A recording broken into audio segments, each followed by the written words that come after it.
DG Stéphane Balamwange Congo ya Lumumba Congo Tafachi Beton Tango ekoki oyo Tango ango yango yo ekoki Tolanda kango Papa Stéphane Balamwange Oh yeah. Messieurs, dames, bonjour. Je vous ai parlé des arrestations en cascade à la présidence. Maintenant, je vous parle des éléments. Plan, exécution, Ndenge Salemaki déjà. Et on avait déjà activé la machine pour assassiner le président Tshisekedi. Ndenge Boma Mosé Laurent de Zéré Kabila. Et il y avait déjà quelqu'un qui devrait déjà être là. Oh, il fallait que Bokonzi Ayamba. Moutonande Oyo Ayaki pour Boma président. Oh ouais. Et là, je vais vous donner des détails. Ok? Je vais vous donner des détails. Sur base de audio, na koche la bino boroyoka ya dinosaure. Moi, j'avais déjà cette information. Alors, j'attendais le plan B pour Nayako Kota Yango Bozindo. Makambo dinosaure azoloba. Ce qui vous yango à la légère, vous rendez un mauvais service à la nation. Et s'il s'agit de la vie, il n'y a pas une mort en embryon. Non. Mort et embryon et à la kate. Aux Masasi, au Koufi, et c'est parti. Et c'est fini. Et Congo et Leli. Et Totikali n'a pas si Kagama continue à Kodondwa. Au moment où je vous parle, Doha, cimetière, il y a Paul Kagame. Et lorsqu'on lui parle de Doha, Kagame a sauté kakaka. À Leli. Il croyait qu'il allait mettre Tshisekedi à genoux à Doha. Mais aujourd'hui, Kagame se rend compte. AFC M23. Oyo bazala kina minene. Na Doha bazo signé nyonso bazo imposer bango. Oyo bango bazo pesa comme exigence ezo lekate. Et bango sur terrain. Babandi déjà collé là. Balobi na lolenge to ali komona Tshisekedi. Azana kati ya ko renforcer FARDC. Nous n'allons pas nous en sortir. Tshisekedi a créé bango eloko nazo yoka eloko moko zo circuler. Ya ki ok, boza ba congolais, bo vanda ka na Goma, ngai na koya pe to vanda biso ensemble. Est-ce que boza ba congolais bo vanda bino mon côté? Ngai pe na zo ya to vanda biso ensemble, OK? Voilà. Chers compatriotes, le Rwandais que vous voyez aujourd'hui ba komi na kolela. Tango nyonso zo sale makuna na zo mona bato bazo loka koboma mokonzi mboka. Pour la servir Rwanda na okapasi. Nanga aujourd'hui, c'est le plus malheureux. C'est qui le gouverneur ya Nord Kivu? Oyo Kagame a imposé qu'il nanga pour nommer. Je vous montre ces garçons avec une femme blanche. Lorsque vous regardez ces garçons, vous avez affaire à un Congolais ou bien un Rwandais. Et c'est ce monsieur, ce petit garçon, qui est gouverneur ya Nord Kivu. Oyo bache pa ya Kagame. Et nanga vandi na hôtel. Asokolaka na piscine. Ba Rwandais ba yaba maseye. Ba zuye bongo. Basi ba kotisie poison na nzoto nenga tikali wana. Atikali bembe zo tambola. Et bembe vivant. Telaka e bembe se kufa me oyo za e bembe zo tambola. Nde nanga. Poison etondi na nzoto ya kosakana te. Ba zu province la pesi mwana wana. Et c'est ce garçon que vous voyez. Un réfugié au Canada. Ba azata na mukandate. Ake kovanda na ndako ya mama mukolo yo. Ndaba ndiko bokola ye. Kagame ake kuluka ye. Adebi yaka. Yondo kozala gouverneur. Et c'est ces garçons qui volent l'argent des Congolais à Goma. Vous voyez? Et c'est ça. Plan ya Kagame. Il vous utilise, vous les Congolais. Et par après, il place à la tête ya l'institution wana batunaye. Et dans toutes les régies, mais pas union sur au Kagame a contrôlé en RDC, il n'a placé que des Rwandais. Était abino. Nalobi était abino. Yambona kontra makambo bozindo. Nazo tuna batu ya 5. Nazo tuna bino ba bomesana ko sala biso ba communiquer. Awa Franck Bouamunda général. Maison militaire et chef de l'État. Kassayen aux arrêts. Na moni ba Kassayen ko sala biso communiquer pour dire que ça lutte et ça chasse au Kassayen. Na yoki mutu ko bimisela ngai te ke ba Kassayen bo fongola miso ba komi ko landela bino mutu moko ta kangi mutu moko ta fongoli munoko na ye Frank Mwamunda Tumba Kassayen Yewana aux arrêts mokonzi numéro 1 ya maison militaire et chef de l'état oyoki baluba ko sala communiquer nous le baluba nous les Kassayens nous sommes marginalisés oyoki ata mutu moko te Kassayen kota na buzo bate mabe za mabe malamu za malamu ah oui hein Kassayen kota na buzo bate mabe za mabe malamu za malamu oyoki Rwandais agangi pour on est en train de marginaliser baluba oyoki show la salle communiquer oyoki ambongo lobby oyoki Kagame lobby l'armée numérique ya Rwanda balobi personne numéro 2 il y a JR Katende Luba Bakangi oyoki muto lobby tango bakangi chiwewa oh biso baswahili phone oh baswahili phone oyoki muto lobby. Il y a des gens qui ont un esprit supérieur dans ce pays. Et nous connaissons le coup et le complot. Et c'est là il faut marginaliser les uns au détriment des autres. Comment on a qui va savoir tinate ou ne va toi tina. Ah oyoki mutolobi. Oyoki caucus ya député notable ya Kasai. Ba lobi que non. Tozo la vérité dans le camp il y a Frank Tumba. Non. Chez nous mbeba izambeba osalimbeba osalimbeba. Vous avez vu? C'est ça le niveau à Congo. Moutou ceux qui a sali mabe isa mabe. A sali malamu isa malamu. Yo lungoli infraction à Moutou. Obandi ko soba connotation tribale pour obamango batu na nzoto pona ko sakana batu mususu. Ah oyoki muto gangi? Nous. Oyoki yango? Oyoki yango te. Merci. Bon na yoka mukulu mususu. O bimisilanga buzoba wana. Oyoka. Oyoka susu nu na yoka susu nu na yowana. Monsieur le Président, il est temps. Il y a à comprendre le Komoko. Tout le monde avec qui vous avez travaillé, tellement bazos à la loyauté envers yote, pour bayebi ki bango baza, ou bango baza, pour na batumusu c'est non pour na yo. Ouais. Ouais. Kiaboula yona le loiseau nager. Kiaboula le lo azo nager. Pourquoi Kiaboula azo nager? Kiaboula doit makamona ebele pa Kabila. Bango baninga bakatumbi bazana ba liko pana bango. Il est temps que le président crée sa propre classe politique. Imaginez que le président Tshisekedi avait nommé Balamwange ministre. Yo ka senga na zana taya kwenda kosaka na président Tshisekedi. Qui na zana ministre po Tshisekedi dem tono makinga. Il y a une dette morale ya moto ya pesi muninga vie. Na biso africain makamone kontaka mingi. Je vais vous expliquer une chose. Moi je travaillais avec la princesse Adèle Kaindamaïne. Azana cabinet awa nyonso azana posana kutana na ye kuna soka na bengi ago ya manga tolungo na ameminga ti e pa na bango bisika botama na Sandoa. Je suis arrivé jusqu'à Sandoa to vanda ka to liena mesa to sololi nazana matanga a trouver une solution nazana maladie a sunginga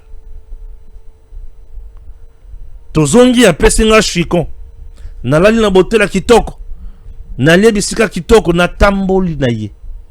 Messieurs dames, soki oye olobi Balamwange loba mabe contre princesse Adèle Kaindamaïne asala mabe asala malamu, je t'informe que nako sala te. J'ai la loyauté envers Moutouana.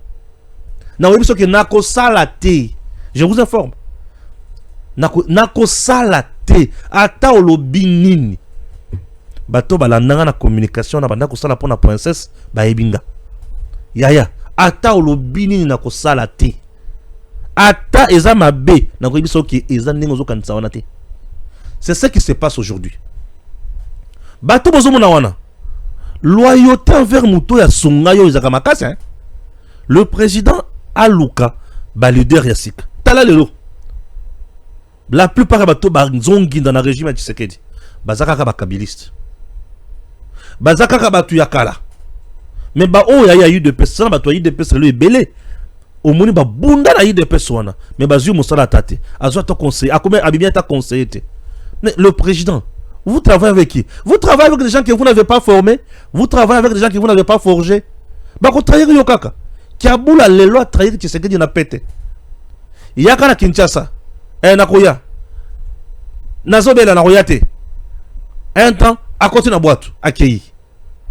Ayebi ki nake pa ya Kabila kotika ngate. Na sina servir ye. Il peut amener sacrifice na sali.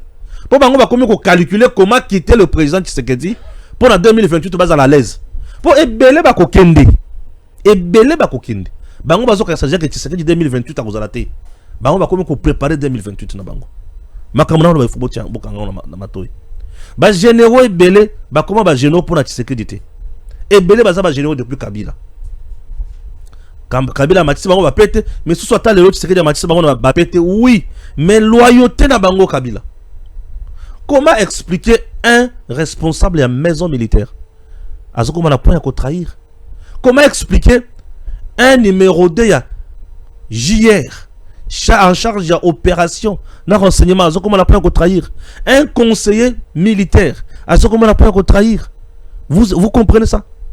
Lelo numbi wana na Kabila mukaba na loketo. Pona nini? Ayebi que ce qu'il est c'est Kabila.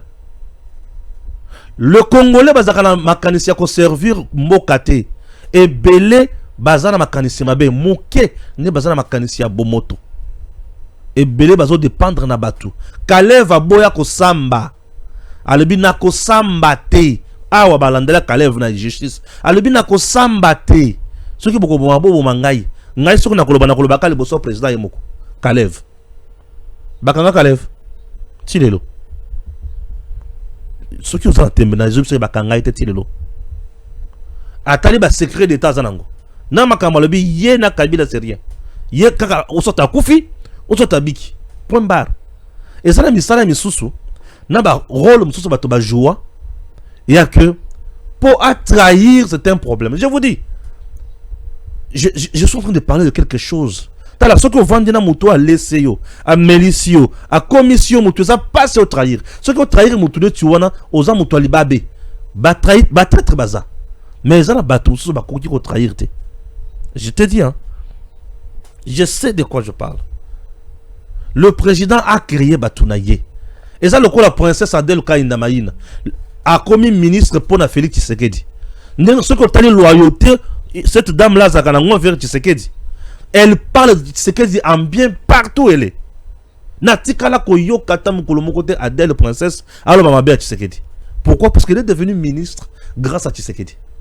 Je vous dis.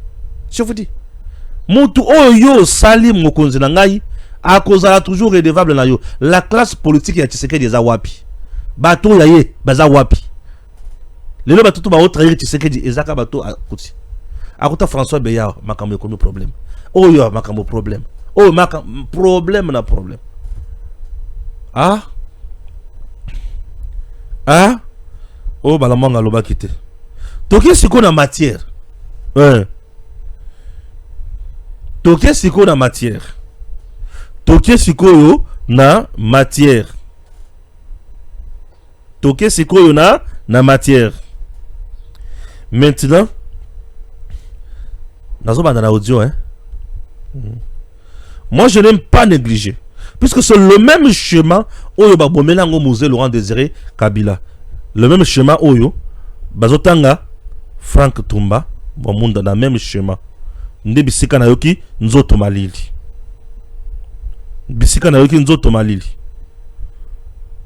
et muto otanga bon batu so bayebi ka lobaka na ye même l'eau sale,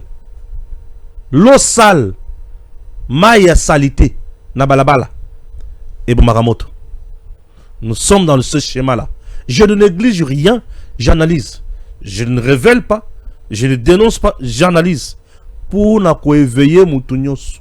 L'eau sale et Bomaka moto. Dieu a utilisé les corbeaux, oiseaux impurs, pour nourrir son serviteur. Aïe aïe aïe aïe aïe aïe. Yesu basokula ya makolo na mwasi ndumba. Souki ya mwasi na makolo Jésus ayoki bien. Apostole batali bali bien mokonzi. Soko yebaka mwasi wana mususa tika mokonzi ayoki bien. Alibite na yoki makambo bomi Jésus pe batu makanisi batu moni yango. Alibi na yoki pe na yebi couple abino de bozo mirmire. Oui, mais moi, sur yo. Azama c'est un Dumba, certes. Mais, Asalinga bien. Asoli, je suis ma colotte. Asali bien. Kende ka soko sala suma sumute. Masu. Ba bosani ki yeso ayela ki batumabe. Chers compatriotes, l'eau sale peut éteindre le feu. Maya salité et bon makam moto. Pe batuabiki. Toyoka dinosaure. Tu l'as vu sur Franck Tumba, c'est ça? C'est parti, dinosaure Yewan. Bonjour, bonsoir, peuple congolais et congolaises. C'est bien moi, le communicateur privé du chef de l'État, Fachi Betom Kwantombolo Momaï Wakanyinda, le président de la République démocratique du Congo, le commandant suprême, le 17 juillet 2025. Naye lelo na lombangu pona yebisa chef de l'État, lokumu ezonga epaya ya nzambe oyo akela biso ngai na yo chef de l'État. Nzambe ya bakongole ayokaka ata na pokwa oyo biso ayokaka ayokelaka biso. Chef de l'État na ye ko informer yo il n'y a pas longtemps outi ko recevoir mutu moko na kati ya bureau na yo. Mutu wana ayaki na nzela ya nani?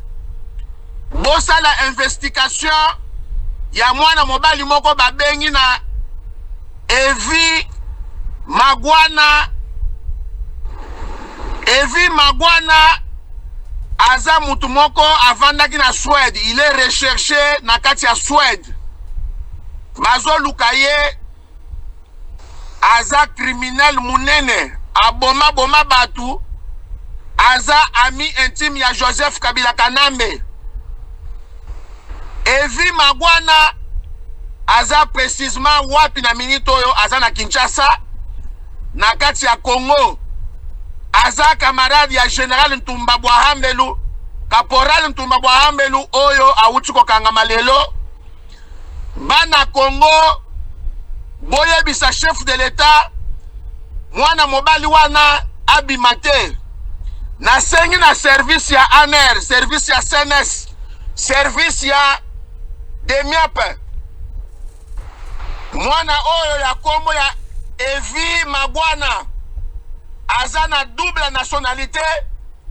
Azalaki mukangami na Nairobi na makambu ya badrog. Na Suède bazo lukaye aboma batukuna. Lelo aza na kati ya Congo.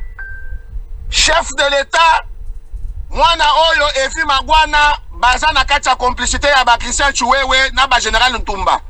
Bango mutu basalaki no mwana oyo garçon oyo aya kokutana na yo na kati ya Oya.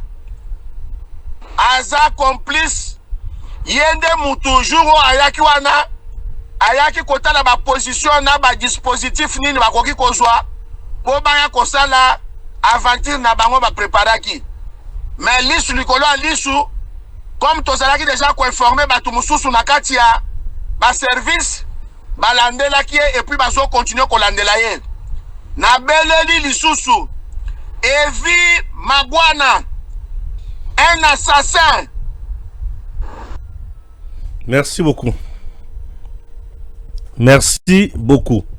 Messieurs, dames, nous venons de suivre Dinosaure. Maintenant, nous avons Mabino na cour, Babenyango criminalistique.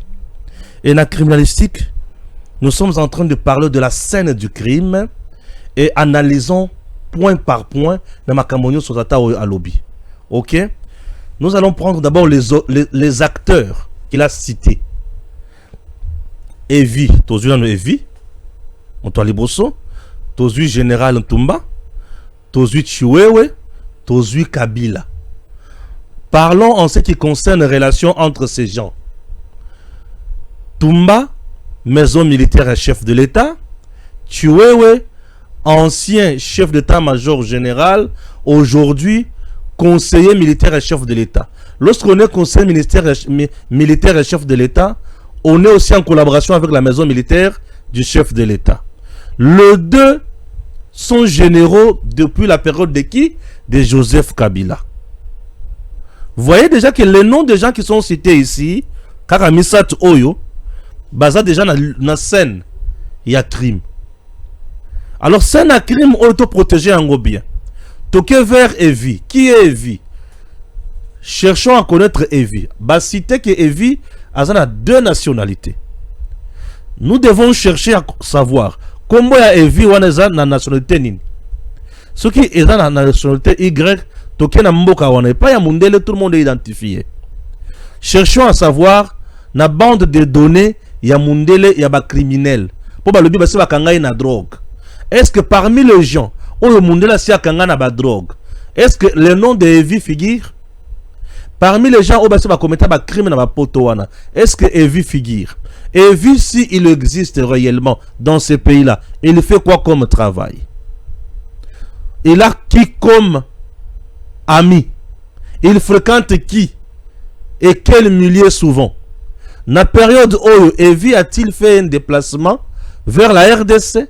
Et rentrons en RDC. Allons à la DGM. DGM, es-tu au courant de l'entrée d'un certain Evi en RDC? Parce que c'est toi qui travailles à la frontière de notre pays qui est l'aéroport ou beach.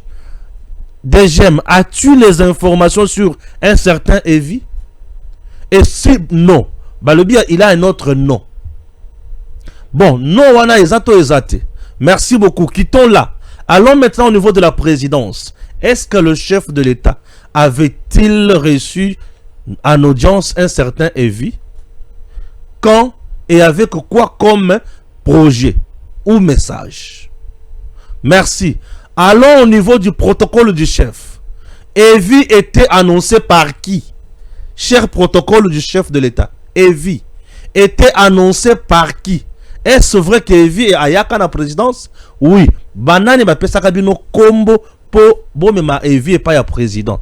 Messieurs, dames, en RDC, si tu n'as pas une invitation du président, au moins la présidenté.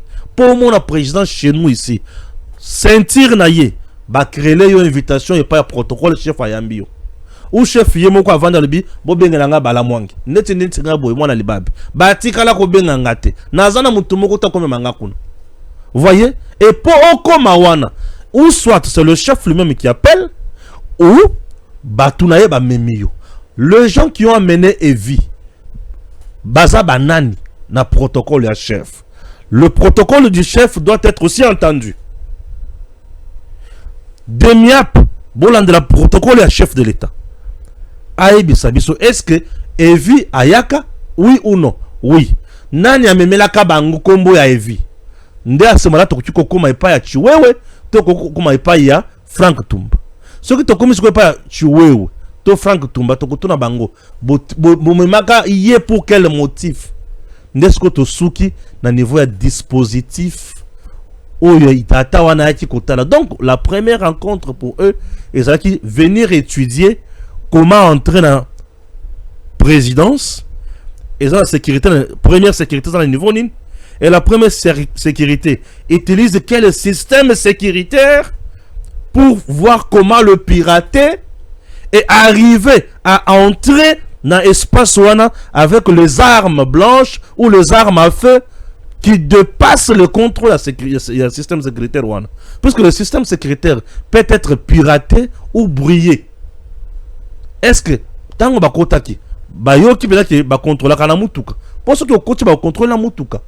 Bako kitsoku tuté nyonso bazomona on a kaleson. Na kaleson ba omona. Alors, système wana bakotaki po ba maîtriser yango bien, ce que ba si bakoti. Côté bakotaki wana.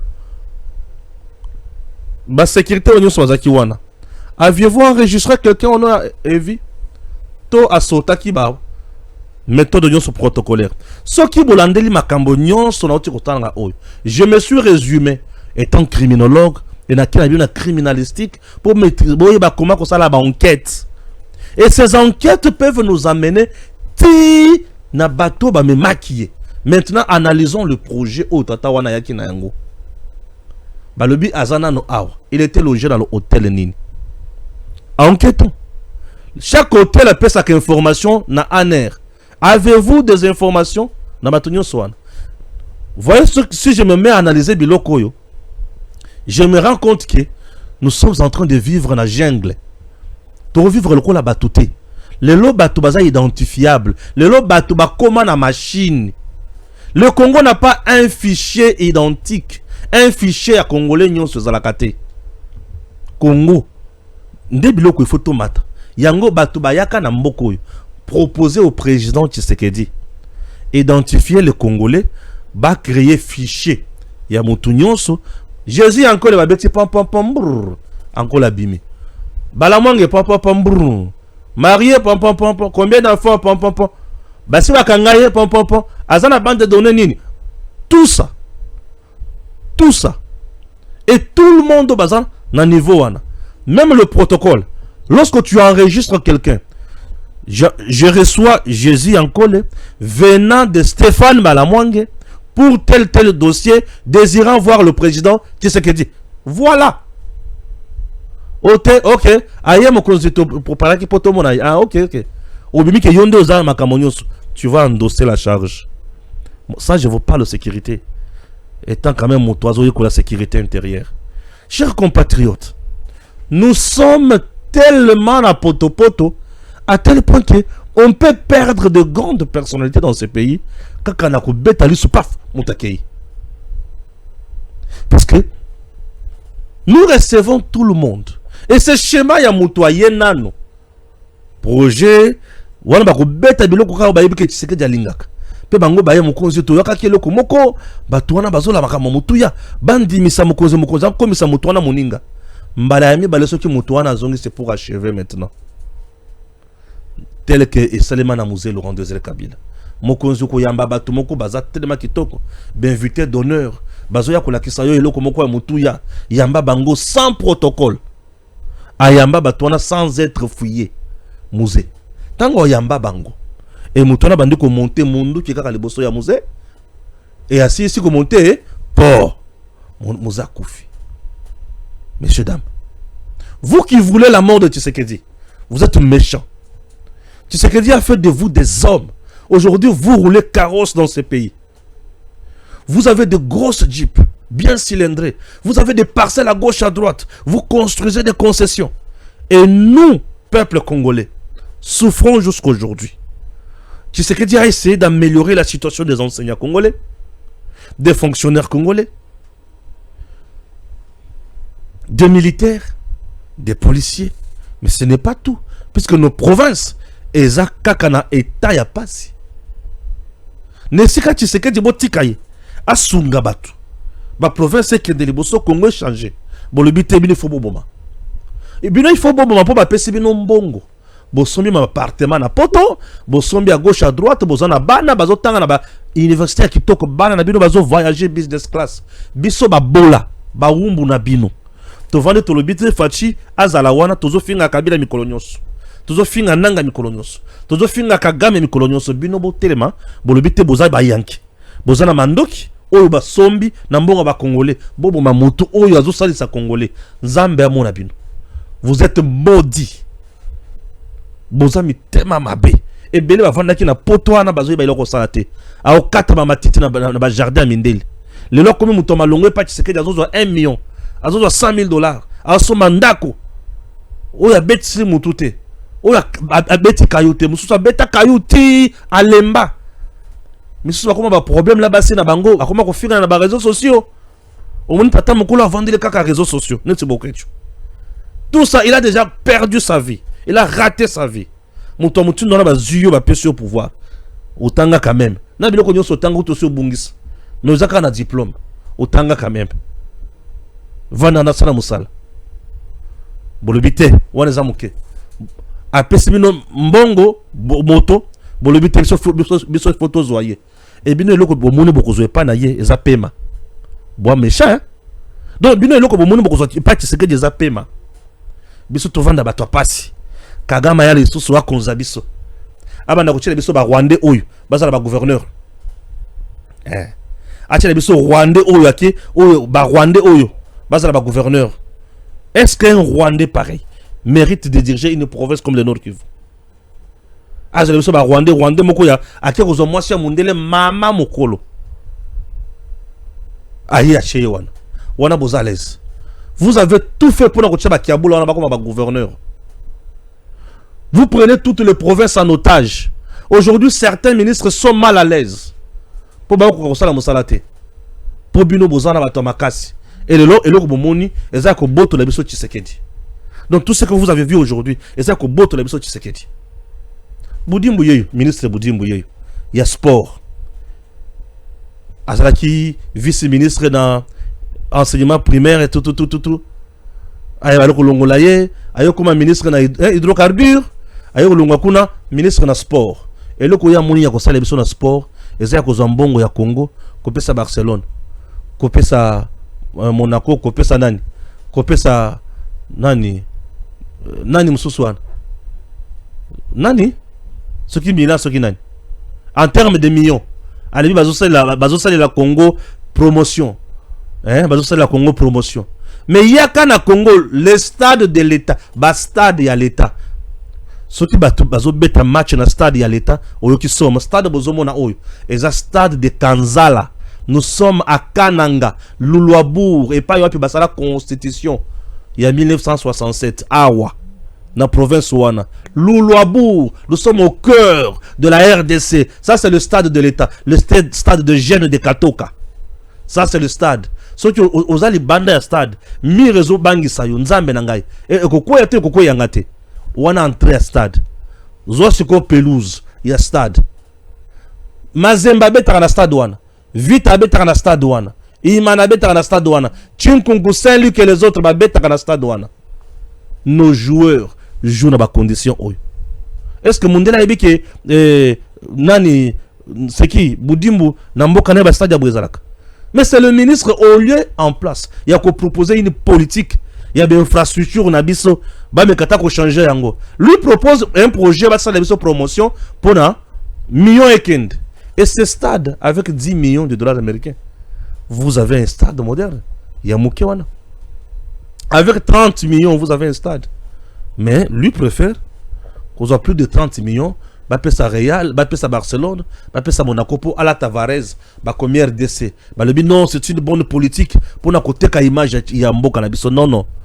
La charité bien ordonnée commence par soi-même. Cette politique est une politique propagandiste. Une politique de la rue, une politique il y a matu vu au monde makamona sali pour na Congo. Ça au sungi bisote. Stade de martyrs, zangi toilette, salité. Sponsor wazaki kuna stade de martyrs ya Vodacom azok ake déjà. Afuta rasouté.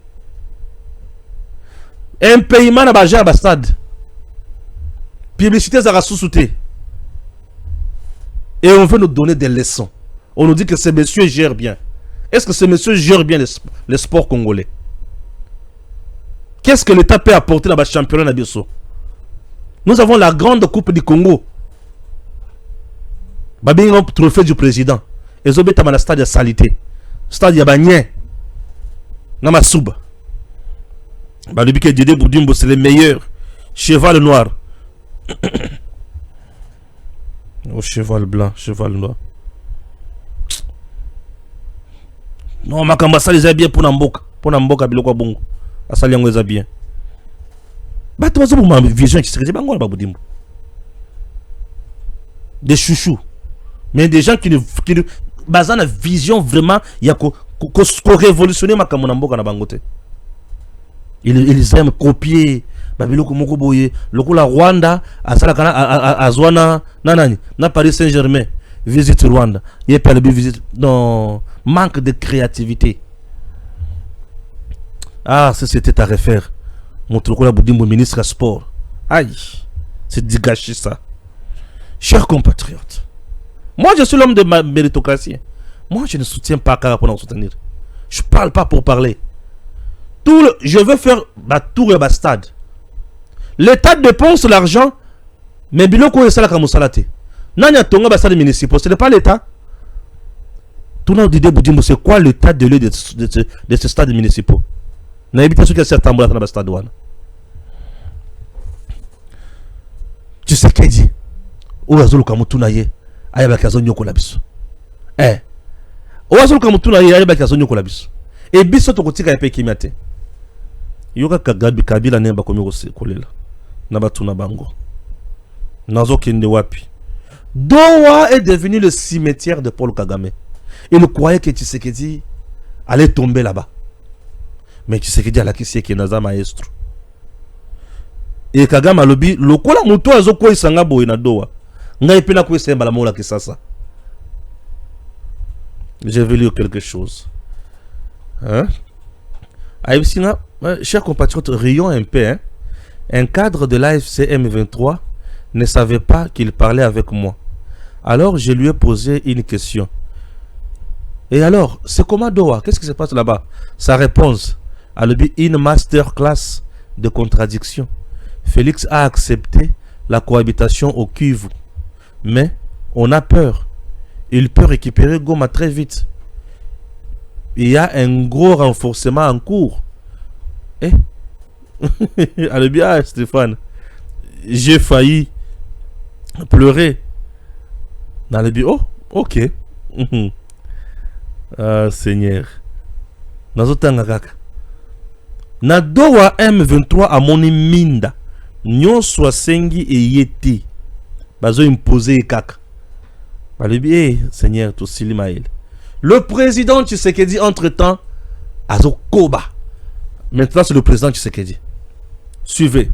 J'ai dit à la cité de l'Union africaine, le chef de l'État Félix Tshisekedi a présidé la cérémonie de signature d'un accord de principe entre le gouvernement congolais et l'entreprise américaine Cobalt Metals sur l'exploration minière en République démocratique du Congo. C'est le ministre congolais des Mines, Kizito Pakabomba, et le directeur général de Cobalt Metals en RDC, Benjamin Katabuka, qui ont procédé à la signature de cet accord qui scelle un partenariat stratégique visant à ouvrir la voie aux investissements américains dans le secteur en République démocratique du Congo. Ah, Félix Tshisekedi. En présence du président Félix Tshisekedi, le gouvernement congolais et l'entreprise américaine Cobalt Metals ont signé un accord de principe pour l'exploration minière. Ok?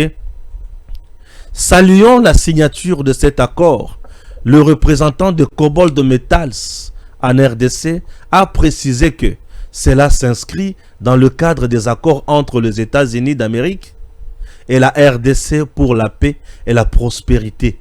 Nous espérons que cette porte qui est ouverte par le gouvernement congolais pour les investissements américains va nous conduire à d'autres investissements des USA en RDC, a déclaré M.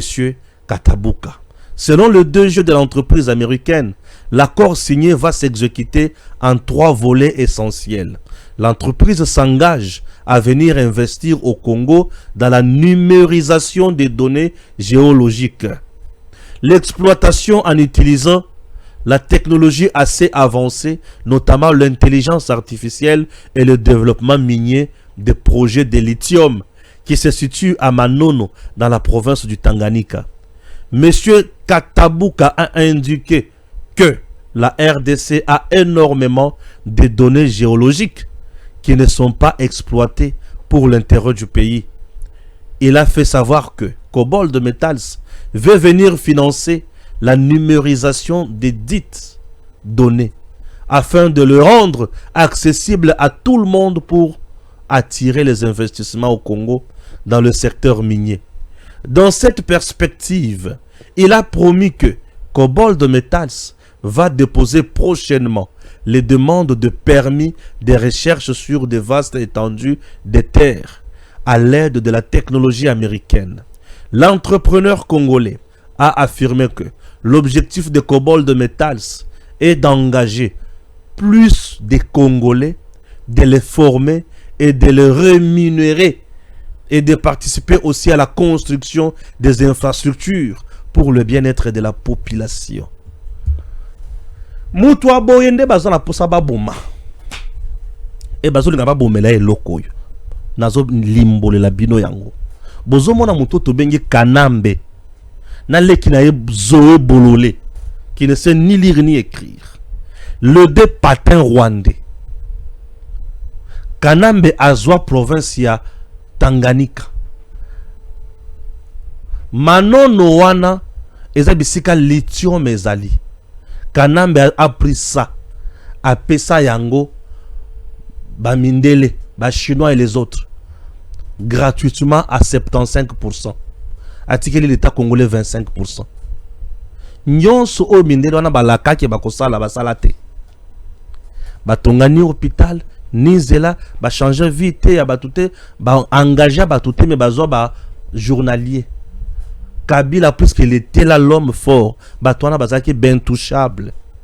Tu sais que dialobité, boyete. Ces minéraux appartiennent à l'État congolais et au peuple congolais. Ça là, tout ce qui est nzela AVZ à Sokoli Maboko, Kabila Lungwe, abandi kolela. Nakobanda kolela na ye, ndaki ko vendre la Kagame le bingai funa zoka mandoki na boma Tshisekedi. Batu nanga baza pembe na Tshisekedi na koboma ye. Vous comprenez? Alors, Tshisekedi Sikoyo est allé au-delà. Tshisekedi, je suis très heureux de vous, monsieur le président. Au boyi ministre yemoko kende kuna pour ba conseiller ba kende kuna et kuma makambo ya ba 10%, ba 30% ba nyamu nyamu. O lobi cérémonie sale maliboso na ngai. Ya, au comprendre. Mi bibaza o na zinga nao. Mokozi balingi ba commission na degré ya kindoki. Fati a compris. Alors ici c'est un jeu avec mes partenaires sérieux. Il s'agit des Américains. Bah Américains pe ba boya ka makambo ya ba lobbying. Non, au gouvernement non, tu sais que nous travaillons avec toi. Makambo na biso yo swazala polele. Po problème ezalate. Tu sais que dialobi je suis là. Comme Fati aza mutu ya nyamu nyamute. Comme tu sais que aza mutu ya moyibité. Tu sais que tu n'es pas dans les enrichissements illicites, messieurs dames. J'adore ce monsieur kaka pour la bongo. Talaka ba pekisinga ina adoré mutu na adoré kaka nzambe. Mais après nzambe na komaka ko adoré Tshisekedi. Azu molema mwangai. Patriotisme yoso Tshisekedi azu ngai. Mais mutu aboya lebi ministre Lungwa na bureau yaka na oya. Nani lisusu? Muyibi mususu nani? Bino bona mona binote. Nani wana yokutu na mona yote yokutu. Heureusement Tshisekedi a fini kate. Yokutu na mona yote. Abengani miyibi nyonso. Tshisekedi a lobi ministre Vandao avandi. Dans la place Tshisekedi avandi. Na salle il y a conseil des ministres. Je m'excuse. Na salle il y a conseil de ministres. Ndebi sika Tshisekedi avandi. Avandi ka place avandaka. Alati chemise na ye. Ministre ya mina sapi. Onga ye Vandawan. Nani ministre mususu yoza bisonde batu ya Cobalt Vandawan. Yo susu nani onga ina sana RDC Vandetskowan. Bon, bosolo nazoyoka. Imaginez que vous négociez ba terme ya contrat ya makambo yoso mokonza Vandawan. Avantage, les Américains vont utiliser leur technologie pour ba yebisa biso province nini na bisika nini minéraux ezali. Désormais, tout on a bande de données na biso. Si nous voulons vendre nos minéraux, toujours na pour ça ko benga bato ebisi bango boya, ceux qui boké na province telle, na territoire tel, na secteur tel, et si tel autant de mètres, vous avez ça. Regardez. Preuve en appui. Imaginez ce que vous avez des données au ba américain ba pesi. Au moment to komi fier le lend la minéraux na biso. Katumbi yo kanga monoko na yo na yo ka so mbala simate olobake Tshisekedi n'a plus rien au Congo. Ezala mbala liboso na suka na yo ka buzoba wana. Taona lo makambo Congo na koma ka impoli. Dalinga mutu abesanga mutute. Katumbi azana mwasi na suki burundais suki rwandaise. Na bana na ye baza bazambien. Baza bakuna bazo vivre à l'aise. Biso bana babola na Congo. Tolala kana pasi tolamuka kana pasi kolia ya pasi ozo tambola makolo. Tshisekedi oyo azu mutema malamu. Ya kulukele biso ta mindele oyo bazo biso na misala toko makambe bato malonga na mboko oyo. So bazoba moko atelemi alobi il faut aboma Tshisekedi. Baluka yo. Wandoki. Na lakeli o mabe tina bana na yo. Yo komona ka bola mute. Yo komona bola mute. Ah. Tshisekedi aye. Mboka oyo baba na ko violer bato mikolo nyonso. Alobi te esili. Nazolu kele bango ba pomba ba robeta bango ba pomba pe baye yo le bite Tshisekedi akufa ba pomba bakende nzamba mona yo nzambe na ngai nzambe yo za mutu abilo kwa somo nzambe yo ndi obi mitema ya bato nyonso wana t o bazo comploter contre Tshisekedi wana bomele biso bango biso toza ebele bango baza muke non seulement ba yibi Bangindi, bazo le capo, bon, ma sauce, c'est que des baboma. Attends, yomoko papa. Est-ce que ma camozo m'nango normal? Attends, yomoko. Satan kuto si awangani bango. Bongo yo nzambe mutomtima malamu. Nzambe makambo o natika musumu kila no bongo la mutema papa bako bomela biso Tshisekedi. Tozobanga. Mindele wana bakozwa mingi bakongoli la musala. Tala niveau. Tshisekedi a beau signer makambo na mona ngamoko. Ba signer, OK, Abou, Pia, c'est bon. Bokinde siko. Bongo na yo kaka nyamu fachi biloko signer kina bango ba auto sate. Ministre azo bloqué. Ministre. Ngai respect sili. Bino bo vandi wana po boluka bobo. Tala mikolo ba vandi batindile bango mbongo pa ya Kagame bobo melanga mutu wana. Ba le bien.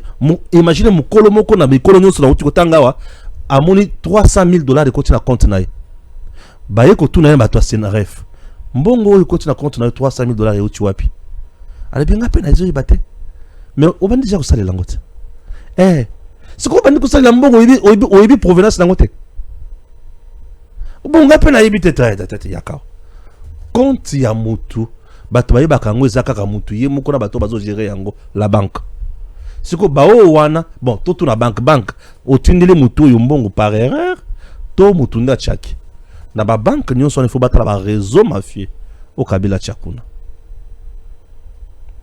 Messieurs dames kundi mate buzo ba mbalo na doa makambo za kubeba M23 nyonso bana kanisa Tshisekedi ya to sata mon côté trompe par le bisi bango ngai le 27 juillet et fona yamba Kagame na Tshisekedi.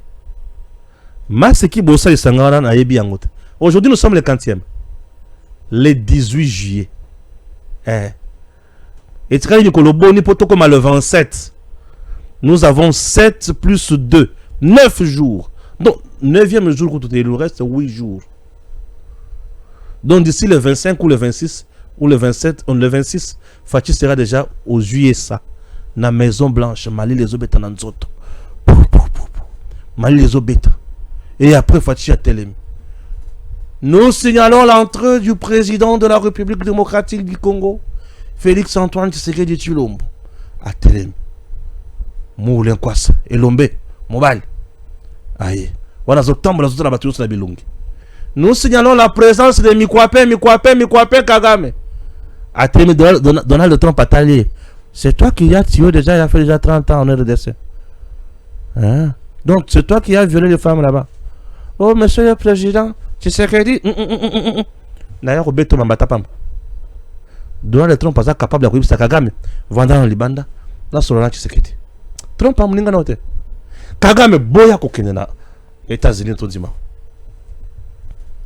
Kagame, boya kokine États-Unis, tondima. Boya kokine États-Unis, tondima yo. Ce que ça m'obali. Boye bisa mama Raissa Malou. Décision na ya paka Juma zui pour na bana biso basa na kindumba baza bazemi na âge ya kozala ba mineur na classe to boyango. Moi na vandi na classe ayoki nausée ya kosanza. Entre temps to yebike ba enseignant ebele muto ba tchaka bana na biso bazemi. Admettons qui enseignant tchaki ezemi. Aza na classe. Siko azoka posa tondolo. Akosenga mobali na ya enseignant to akosala nini? Si on rebenga nani maître to Freddy aobenga nani bana na bazimi bozolunga na makambo poto pona koya nango na Kinshasa biso to africain bana biso na bazimi te décision ya paka juma wana balongolango bana biso na bazimi te non salle ya classe salle scolaire et comme bisika bazimi. Imaginez que vous avez 7 filles enceintes. Les 7 filles dans bazimi. Oh la sanzi, oh la sanzi, oh la sanzi. So ba ko sanzi la mwana nga na opérateur ba ko sanzi la nani. Azu pongi falal. Boyebi malaise azemite. Il falal. Entre temps zemi ko bisa ba makolo vimbal moko. Il faut tele manano. Atana posa loko apio. O suki ya mwana ezo sala ye nidi mutema moto. Il faut amele loko apio. Siko yo enseignant ne muto kino sombela ma ya pio to kutina moninga na ye élève. Obozo na biloko bozozwa. Bozo est-ce que bozo bona makambo ba mama bazozwa. E muto so décision na mama. Au bota vraiment. Oui, pas ça, c'est Somonango. Non seulement c'est une fille mineure, dépravation des mœurs, et puis le but qui est madame. Bilo ko bota boya kanango na conseil des ministres. Bota kata regard ya présidente. Moyen le bilo mabe ezate. Alors bon, il peut banda atikala ko proposer te. Et le ko boso proposer yango. Bon, to yoka kasi. Akutana peuple kasi. Ya bilo ko musumu ko zakundi malekisi yango, menzo ka pecho test na peuple. Ngana bo yango. Bilo ko bondi mango te. C'est une décision hors la loi. Oh balamonge mikulu kumite tu fort. Liboso ya mabe na koloba mabe. Liboso malamu na koloba malamu. Non, Stéphane, tu dois comprendre aussi sauter. On comprend dans nini. Bana ebele ba c'est sa humanité, ba ça ba 15 ans, 16 ans, 17 ans. Ba ça ba mineur. Bon ndaka ba tola bango menene te. Bon ndaka ne bana na bazo vimbisa matama na bango sima ndenge ba bini saka na ba caméra wana te. Bana na bazama na mikebi loko nde ezokotsa bato ba prison. Ozomona mwana moko vimba matama ezo vimba yo kanisi ke te dans na moi te moi ça na wana te. Mineur. Mibe ko boyi. Mikuna zazo andaka na kanda na zusisa na kanda bato moko bavandi balobi batinda bango mbongo babomela biso président bon mitema be Satan mona bango ono ya Satan mona bango. À moto, sur la tête, entre les bras, à chacun son moyen de transport de ce sac de maïs. Bienvenue au camp Tchatchi où le commandant du service national a tenu à superviser personnellement la vente de cette denrée. Une inspection pour s'assurer que les instructions du commandant suprême Félix-Antoine Tshisekedi sont exécutées à la lettre. Elles vont du prix de ce sac de farine de maïs de 25 kilos à l'approvisionnement régulier de cette denrée dans des cantines militaires. Sur place, le lieutenant-général Jean-Pierre Kassongo-Kabouik a constaté que l'opération se déroulait dans l'ordre, la discipline, mais surtout dans la dignité. D'un côté les officiers, de l'autre les femmes des militaires, les hommes de troupes ou encore les blessés de guerre, personnel civil travaillant au camp. Au total, 4 caisses équivalent à 4 camions remorques contenant 4000 sacs de farine de maïs de 25 kilos. Le prix d'un sac est à 18 000 francs congolais, soit plus de 3 fois moins qu'au marché. Reconnaissance au président de la République et au service national était donc au rendez-vous. Papa, merci beaucoup. Papa Fachi Beton. Au salibiso esengo makasi na biso basi ya basoda. Toyebelo ko toki ko pesa na yote. Vina sepeli vraiment donc isungi biso. Merci pour le chef de l'État, président de la République. Toza toujours simanae. Toza toujours wana to soutenir et toujours biso toza ba combattre ba blessés de guerre. En tout cas, to pesi Fachi Beton longunya parce que makambo etikala ko salema te. Na régime na ekaka. Nde tokomi ko sepela. Salaire coûte ba doublelele biso. C'est mon lisusu ya ofele. Tala kaka na sombi ya ko bunda na teke o to bunda na. To tindikana na petenyo so tala carte. Moi si ya militaire. Awa tokoma na biso pepele. Na sombi wana 18 000 papa mais na wenzeta 75 000. La production, la vente et bientôt la transformation des maïs du service national par le service national. Toujours dans l'enceinte du camp Tchatchi, une minoterie estampillée SN est en plein montage. La fin des travaux est prévue pour fin août. Elle aura une capacité de production de 100 tonnes par jour.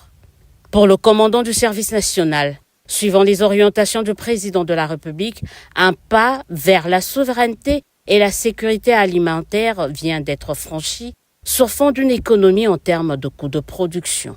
À noter qu'une autre minoterie de service national est en plein montage, cette fois-ci à Kanyama-Kassisi. Elle aura une capacité de production de 5 millions de sacs par an. Pour rappel, c'est depuis septembre 2021 que le service national approvisionne chaque mois, de manière ininterrompue, les cantines militaires en farine de maïs.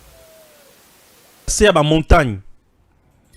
Ndenge to tambola na lako wana c'est à la montagne na komi na katikati ya mai na kuti île moko.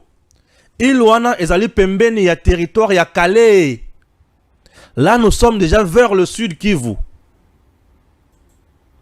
Ba ebisinga ke île wana eza ya Joseph Kabila. Ba ebisinga ke île wana eza ya Joseph Kabila. Ok, c'est bon. Toleki. Tokomaka na Sud Kivu te Tokomi.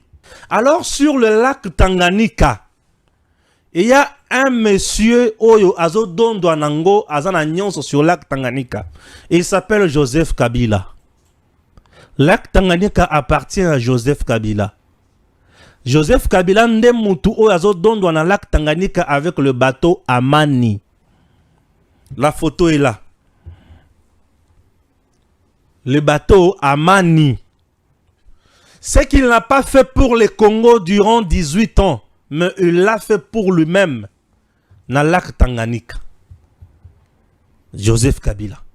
Basima ezoya, batu bazoya, et le lac Tanganyika na niveau ya Uvira wana. Ezo séparé RDC dans Sud Kivu na Burundi lisusu.